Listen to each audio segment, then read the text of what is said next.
Kali ini kita akan sharing tentang menulis jurnal sebagai alat bantu mengenal diri.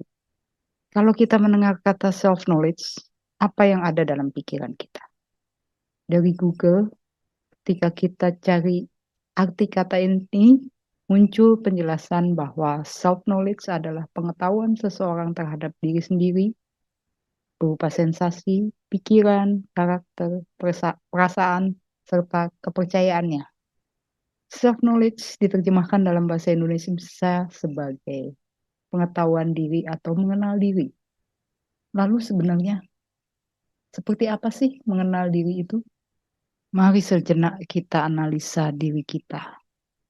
Kita ambil contoh, aku X, lahir di kota Jakarta, dan pekerjaanku adalah Z. Hobiku membaca, menulis, menari, dan lain-lain. Nah, apakah pengetahuan yang seperti ini disebut pengetahuan diri? Mari kita lepaskan satu persatu semua hal yang di luar diri kita, tetapi melekat erat dengan diri kita.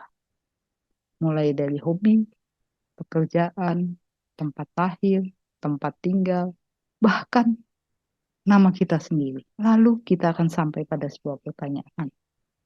Siapakah aku? Pernahkah kita terpikir mempertanyakan siapa aku, dari mana asalku, dan untuk apa kehidupanku? Dalam berbagai tradisi keagamaan, kita dapat menemukan ajaran yang menjelaskan siapa aku. Mulai dari tradisi Hindu, tradisi Islam, tradisi Kristiani, semua menjelaskan siapa aku dengan caranya masing-masing. Kita ambil contoh. Siapa mengenal diri, maka akan mengenal Tuhannya. Seperti yang dinyatakan dalam hadis qudsi dalam tradisi Islam. Lalu sebenarnya siapa aku? Manusia itu terdiri dari tubuh, jiwa, dan ruh. Dan terkadang kita baru menyadari dan lebih menghargai tubuh kita pada saat kita sedang kurang sehat. Contohnya pada saat kita sedang berkilir, atau pada saat kita sedang pilek, atau bahkan pada saat kita sedang demam. Kita baru menyadari tubuh kita yang tidak nyaman rasanya. Lalu seperti apa jiwa? Apa itu pikiran atau perasaan? Apakah kita sudah jujur terhadap diri kita sendiri dengan apa yang kita pikirkan dan kita rasakan? Lalu bagaimana dengan ruh? Sebagian mengatakan bahwa ruh adalah rahasia Tuhan. Tapi sesungguhnya bagi mereka yang sungguh-sungguh mengenal dirinya, ini bukan sekedar konsep atau sekedar pemikiran bahwa ruh adalah rahasia Tuhan. Karena sebenarnya kita bukanlah manusia yang mengalami pengalaman spiritual, melainkan kita adalah makhluk spiritual yang mengalami pengalaman menjadi manusia. Namun sayangnya, kita terkadang tidak dan belum menyadari bahwa kita adalah makhluk spiritual. Semua ajaran agama dan ajaran spiritual adalah pedoman untuk menemukan siapa aku yang sesungguhnya. Lalu apa hubungannya menulis jurnal dengan penemuan diri? Mungkin teman-teman pernah ada yang membaca buku Conversation with God. Buku tersebut memberikan contoh bagi kita bahwa menulis jurnal dapat membawa kita mengenal diri kita secara jauh lebih mendalam. Karena diri kita adalah perangkat yang utuh yang diberikan Tuhan untuk memahami rahasianya, yang artinya juga memahami rahasia diri kita sendiri. Nah, seperti apa menulis jurnal yang dapat membantu kita melakukan perjalanan ke dalam diri? Kita ikuti penjelasan berikut ini.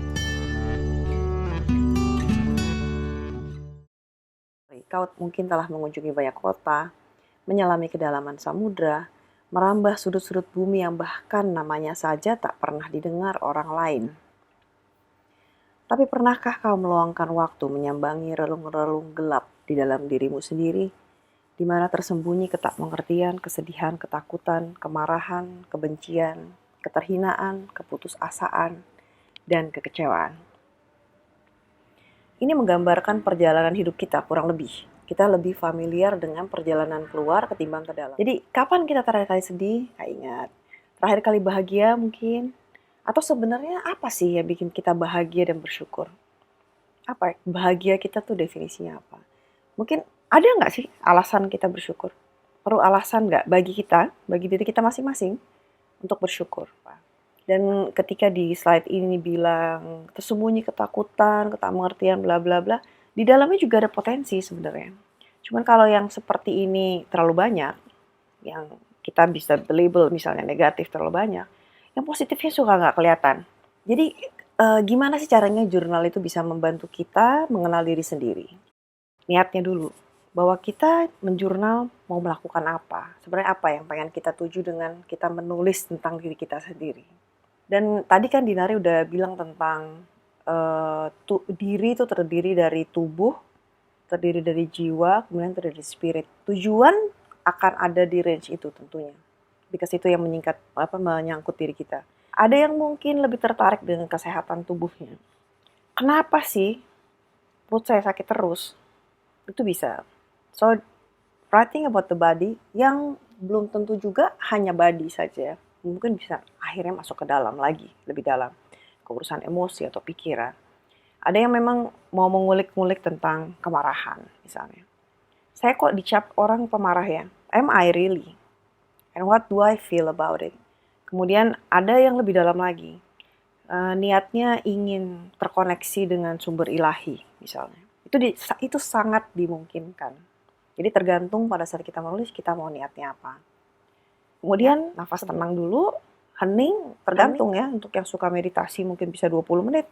Kalau nggak suka meditasi ya nafas aja 3 kali cukup. Tarik nafas panjang, buang. Kemudian mulai tuangkan. Ini di gambar saya ketemunya kebetulan kemarin yang pakai laptop. Saya sangat-sangat tidak menganjurkan pakai laptop. Saya sangat-sangat menganjurkan tulisan pakai tangan. Menulis tangan, ini lebih dekat ke hati. Tapi proses kita menulis dan mengarrange kata-kata, ketika itu nggak otomatis, gimana pun juga ada jeda. Itu mau nggak mau prosesnya lewat kepala juga. Jadi ada some kind of balance. Sekarang yang kedua adalah mengamati diri pada saat menulis jurnal. Lebih bagus lagi kalau nanti it can be applied during all the day. Tapi pada saat kita mulai dengan pada saat kita menulis jurnal, kita mengamati diri. Tidak semua penulisan tuh berjalan begitu aja. Kalau kita mau mengamati, niat dimasukkan ke niat kita mau mengamati diri ketika kita menulis, you can feel something inside. Itu bisa di aliran pikiran yang mungkin berseliweran, gak karu-karuan, jadi noisy gitu pikirannya. Kemudian bisa juga di sensasi tubuh. Ada saat-saat di mana saya pernah kalau saya nulis tentang someone, badan kiri saya sakit. Maksud saya apa yang saya takuti di sini. Kadang-kadang ketika kita mau nulis itu kayak nggak ada yang keluar. Nah, mungkin tuh waktu yang tepat untuk menanyakan kenapa sih ini nggak keluar. Dan ketika pertanyaan itu tidak menghasilkan apapun, tulis pertanyaannya. Kenapa sih saya tidak bisa menulis? And then just let the words flow terus-menerus. Ini tips aja. Kalau sedang menulis, itu jangan lupa. Pertama, amati diri sendiri. Yang kedua, itu lebih penting. It's berani. Courage. Bravery. Tanyakan hal baru ke diri sendiri. Kadang-kadang, it's more important to ask questions about ourselves. Ya mungkin kalau kita cuma naruh hari, mungkin isinya cuma hari ini meeting, oke.